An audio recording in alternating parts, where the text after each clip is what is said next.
Hey folks, welcome to fifth grade Common Sense Math Surgery. Question number 2, subtracting 2 steps with picture models and fractions. So kids hate fractions as it is, but then when you look at a picture model that has shaded parts, it makes it compound double the trouble, if you want to say. So when I was reading the problem myself the first time, I was like, what in the world? I had to read it like 3 or 4 times to make sure that I got the concept of what was being asked and even what was being told to me. So if I, as an adult, and many of you as an adult, might struggle with this problem, imagine the poor fifth graders who already struggle with fractions. Then they have to subtract them, and they're going to notice when they're being asked to subtract, a red flag might pop up in their mind because it'll be with denominators that are not the same. And you can't typically add or subtract when your denominators are different when it comes to fractions. So I'm going to show you a way, and I'm just going to call it make the first step the first step. There, even though there's like technically only 3 sentences in the question, because of what they tell you to do after the question, it kind of makes it difficult for the students to understand exactly what they were supposed to do with the numbers that were being thrown at them only in picture form. There were no uh, written numbers. There was just a shape with a letter inside. So let me show you what I mean, and perhaps you can apply this technique with your students. It's going to be page 3 of the fifth grade math surgery. And you can see here that it was based on question number 9. And so because it was a drag and drop, I would just suggest that since we're doing it on paper, when your kids are done, all they got to do is show what was dragged and where it was dropped. Kind of bothers me that they don't have the test in paper form, because if they really tried, they could make it so that it's doable. I know it would be difficult, but I've been trying my best to make it applicable to your students so they can relate to these non-multiple choice questions. So let's again start by looking at the question. What subtraction, ding, ding, ding, subtraction, huh, minus subtract, expression does the model represent? Okay, so because I got confused from the very first sentence, I had to come to a full stop so I could make the first step the first step and the second step the second step. So this is what I would recommend that you teach the students to do. The shaded part of the model represents a fraction. Stop. Okay. So there's the shaded part, there's the model, and the fraction would be this one part numerator fraction part of 2, 3, 4 parts in total. So that would be the first part. And so because we're supposed to make a subtraction expression, you're supposed to take away you look at the second sentence now, the R in the model, ding, represents another fraction that was subtracted from the first fraction.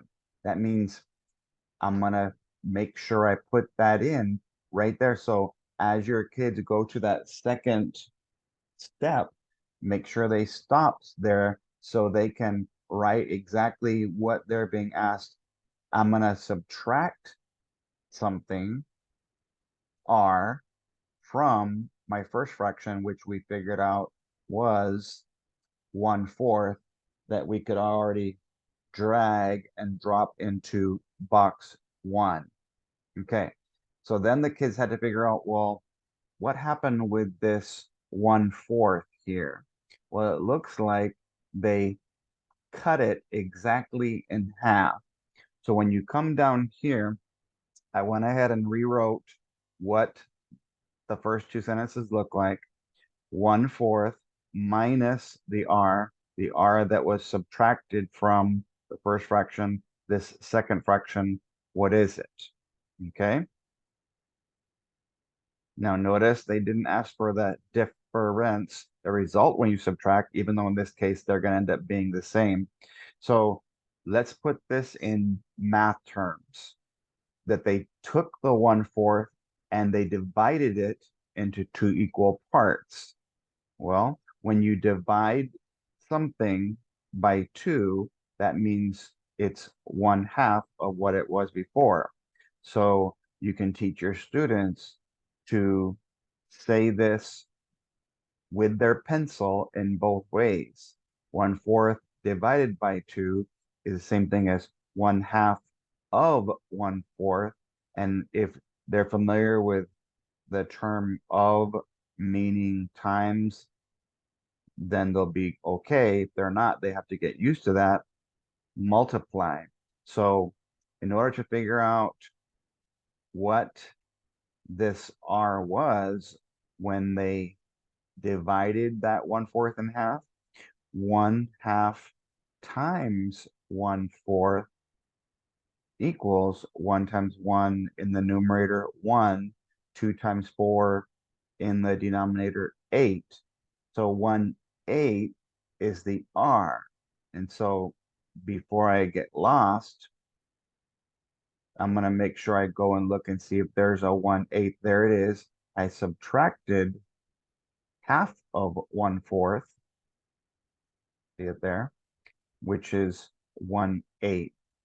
Now, because these denominators were not the same, it's possible your students were trying to figure out what the answer was, and it didn't ask that. It only said, what was the subtraction expression? There's the subtraction expression. So the extension would be, well, let's find out what the difference you subtract would be.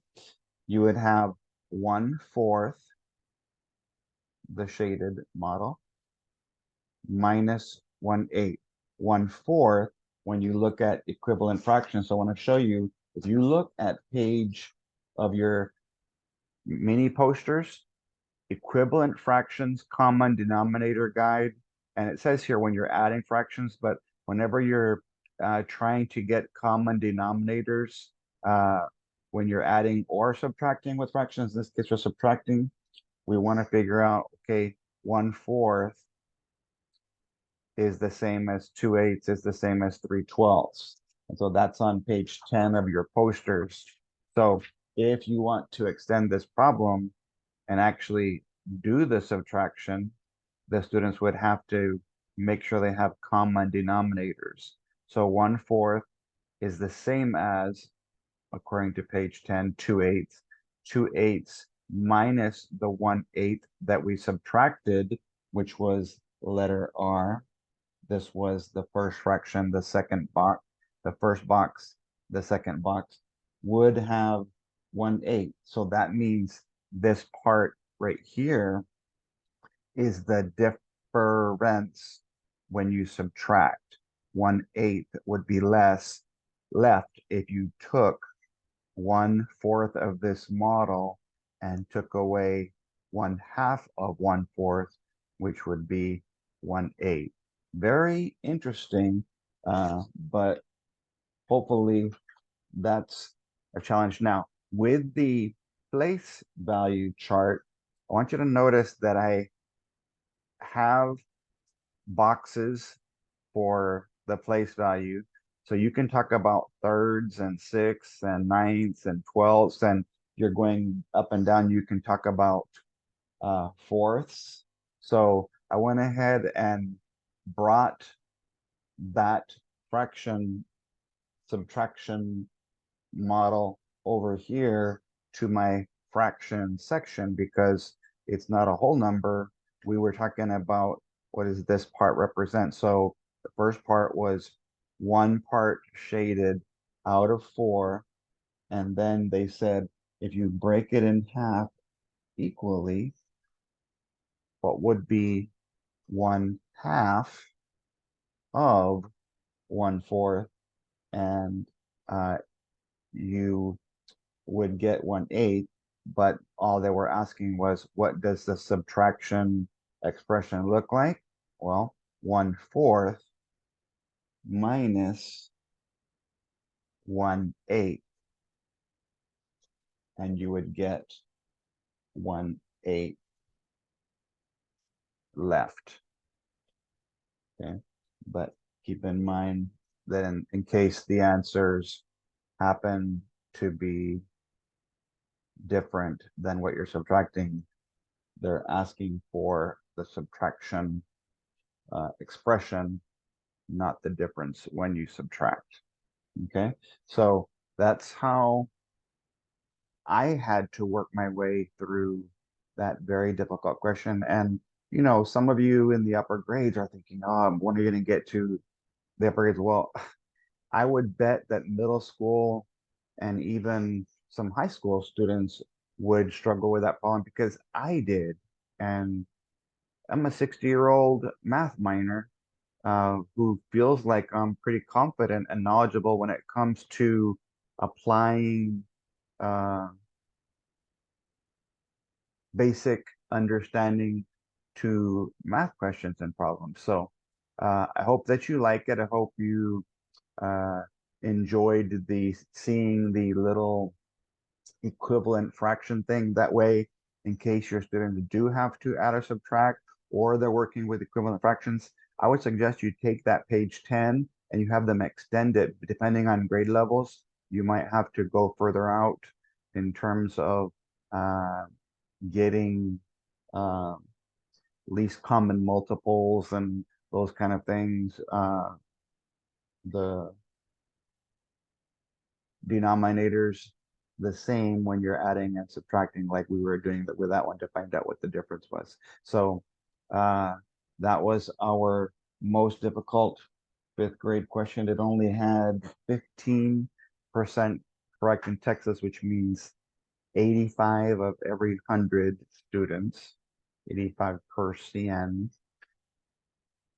85 per 100 got it wrong. And so that's why I feel like even though you may teach sixth, seventh, eighth, or ninth grade, since our fifth graders struggled so much with this question, it's important that you practice these kinds in terms of review and and it's not even really a basic fact. These are difficult concepts that they threw at our kids this year, especially because it wasn't regular multiple choice, it was a drag and drop. And so whenever we go from multiple choice to what is sort of in the case of drag and drop, an open-ended world, some kids panic and don't know what to do, which is exactly what happened probably 90% of the time when the kids had those 3, 4, and 5 grid responses for math where it was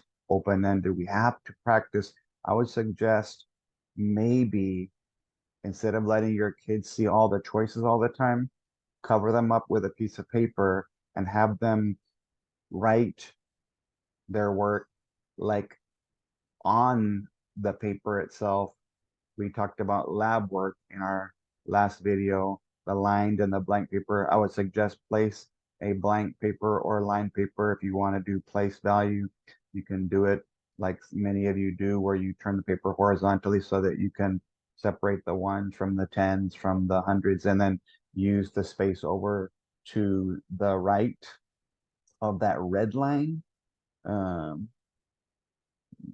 when the lines stop, let me show it to you what I'm talking about here. Um, when if you do place value like this, excuse me, um, and you see here that when you get to the end, there's no more lines. Well, this can be the fractions and the decimals and the percents once you run out of the ones, the tens, the hundreds, etc. So anyway, that's all for today. I'm gonna go ahead and I'll do a 6th and 7th grade problem tomorrow for you guys. And I'll be working on the 8th and the 9th grade math surgery for all of you who are part of the Common Sense Countdown to Math test, the in-person math training where I'm going to come and see some of you guys in a couple of cities around Texas, and the online recorded trainings where you can watch these at your leisure whenever you have time. Thanks and God bless.